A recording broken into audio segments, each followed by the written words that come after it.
ലോകം മാറുകയാണ്. അതിനൊപ്പം യുദ്ധതന്ത്രങ്ങളും. തോക്കുകളും പീരങ്കികളും നേരിട്ട് ഏറ്റുമുട്ടുന്ന പഴയകാല യുദ്ധമുറകൾക്ക് ഇന്ത്യ ഒരു വിടവാങ്ങൽ നൽകാൻ ഒരുങ്ങുകയാണ്.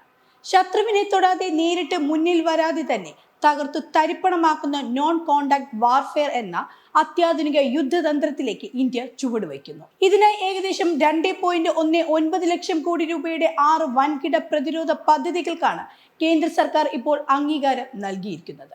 ലോകരാജ്യങ്ങളെ പോലും അമ്പരപ്പിക്കുന്ന ഈ പദ്ധതികളിൽ ഏറ്റവും പ്രധാനപ്പെട്ട ഒന്നാണ് ഇന്ത്യയുടെ പുതിയ പ്രതിരോധ കവചമായ ആനന്ദ് ശാസ്ത്ര. എന്താണ് ഈ പദ്ധതികൾ? എങ്ങനെയാണ് ഈ പുതിയ കരുത്തിലൂടെ ഇന്ത്യ ശത്രുവിനെ നിഷ്പ്രഭമാക്കുന്നത്? ആഗോള പ്രതിരോധ രംഗത്ത് ഇന്ത്യ വരുത്തുന്ന ഈ വമ്പൻ മാറ്റങ്ങൾ എന്തൊക്കെയാണ്? നമുക്ക് നോക്കാം. സൈനികർ നേരിട്ട് യുദ്ധകളത്തിൽ ഇറങ്ങാതെ ദൂരത്തിരുന്നുള്ള സാങ്കേതിക വിദ്യകൾ ഉപയോഗിച്ച് ശത്രുവിനെ പരാജയപ്പെടുത്തുന്ന രീതിയാണ് നോൺ കോണ്ടാക്ട് വാർഫെയർ. ഡ്രോണുകൾ, ദീർഘദൂര മിസൈലുകൾ, സൈബർ ആക്രമണങ്ങൾ, ലേസർ ആയുധങ്ങൾ എന്നിവ ഇതിൽ ഉൾപ്പെടുന്നു. ഉക്രൈൻ റഷ്യ യുദ്ധത്തിലും ഇസ്രായേൽ ഹമാസ് സംഘർഷത്തിലും നമ്മൾ ഇത്തരം മാറ്റങ്ങൾ കണ്ടുകഴിഞ്ഞു. ഇന്ത്യയും ഇപ്പോൾ ഈ പാതയിലാണ്.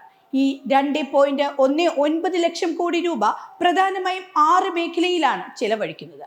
നിരീക്ഷിക്കാനും ശത്രു കേന്ദ്രങ്ങളിൽ കൃത്യമായ ആക്രമണം നടത്താനും ശേഷിയുള്ള അത്യാധുനിക ഡ്രോൺ സംവിധാനങ്ങൾ സജ്ജമാക്കുക എന്നതാണ് ഇതിൽ പ്രധാനം.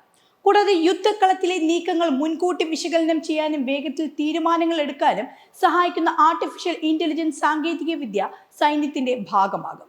ശത്രുരാജ്യങ്ങളുടെ ആശയവിനിമയ ശൃംഖല തകർക്കാൻ ശേഷിയുള്ള സൈബർ സുരക്ഷാ സംവിധാനങ്ങളും മിസൈലുകളെയും ഡ്രോണുകളെയും ആകാശത്ത് വെച്ച് തന്നെ തകർക്കാൻ കഴിയുന്ന ലേസർ, മൈക്രോവേവ് ആയുധങ്ങൾ ഉൾപ്പെടുന്ന ഡയറക്റ്റഡ് എനർജി വെപ്പൺസും ഈ പദ്ധതിയുടെ മുഖ്യ ആകർഷണങ്ങളാണ്. നേരിട്ടുള്ള ഏറ്റുമുട്ടലുകൾ കുറച്ച് സാങ്കേതിക വിദ്യയിലൂടെ ശത്രുവിനെ പരാജയപ്പെടുത്താൻ ഈ പദ്ധതികൾ ഇന്ത്യയെ പ്രാപ്തമാക്കും. ഇന്ത്യയുടെ പ്രതിരോധ മേഖലയിൽ പുത്തൻ വിപ്ലവം കുറിക്കുന്ന ഒന്നാണ് ആനന്ദ് ശാസ്ത്ര എന്ന സംയോജിത പ്രതിരോധ കവചം. അത്യാധുനിക സെൻസറുകൾ, ഉപഗ്രഹങ്ങൾ, മിസൈൽ സംവിധാനങ്ങൾ എന്നിവയെ ഒരൊറ്റ ശൃംഖലയിൽ കോർത്തിണക്കുന്ന ഈ ബൃഹത്തായ പദ്ധതിയുടെ പ്രധാന ലക്ഷ്യം തത്സമയ പ്രതികരണമാണ്. അതിർത്തിയിലെ ഓരോ ചെറിയ ചലനങ്ങളും നിമിഷങ്ങൾക്കുള്ളിൽ തിരിച്ചറിയാനും മനുഷ്യ സഹായം കൂടാതെ തന്നെ കൃത്യമായി പ്രതികരിക്കാനും ഈ സംവിധാനത്തിന് സാധിക്കും. ശത്രുവിന് ചിന്തിക്കാനോ പ്രത്യാക്രമണം ആസൂത്രണം ചെയ്യാനോ സമയം നൽകാത്ത വിധം മിന്നൽ വേഗത്തിൽ പ്രവർത്തിക്കുന്നു എന്നതാണ് ആനന്ദ് ശാസ്ത്രയെ ലോകോത്തരമാക്കുന്നത്. യുദ്ധക്കളത്തിലെ വിവരങ്ങൾ തത്സമയം വിശകലനം ചെയ്ത് ശത്രുവിനെ നിഷ്പ്രഭമാക്കാൻ ശേഷിയുള്ള ഈ സാങ്കേതിക വിദ്യ ഇന്ത്യയുടെ അതിർത്തി സുരക്ഷയ്ക്ക് കരുത്തുറ്റ ഡിജിറ്റൽ മതിൽ തീർക്കുന്നു. നമ്മുടെ അയൽരാജ്യങ്ങളായ ചൈനയും പാകിസ്ഥാനും ഇത്തരം സാങ്കേതിക വിദ്യകളിൽ വലിയ നിക്ഷേപം നടത്തുന്നുണ്ട്. പ്രത്യേകിച്ച് ചൈന ഡ്രോൺ സാങ്കേതിക വിദ്യയിൽ ഏറെ മുന്നിലാണ്. ഇത് നേരിടാൻ ഇന്ത്യക്ക് ഇത്തരം ആധുനിക സംവിധാനങ്ങൾ അനിവാര്യമാണ്. ആത്മനിർഭർ ഭാരത് പദ്ധതിയുടെ ഭാഗമായി ഈ സാങ്കേതിക വിദ്യകളെല്ലാം ഇന്ത്യയിൽ തന്നെ വികസിപ്പിക്കാനാണ് നീക്കം.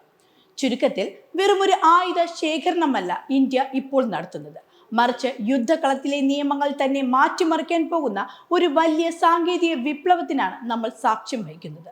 2.19 ലക്ഷം കോടി രൂപയുടെ ഈ നിക്ഷേപവും ആനന്ദ് ശാസ്ത്ര എന്ന അതിശക്തമായ സുരക്ഷാ കവചവും നമ്മുടെ അതിർത്തികളെ കൂടുതൽ സുരക്ഷിതമാക്കും എന്നതിൽ സംശയമില്ല.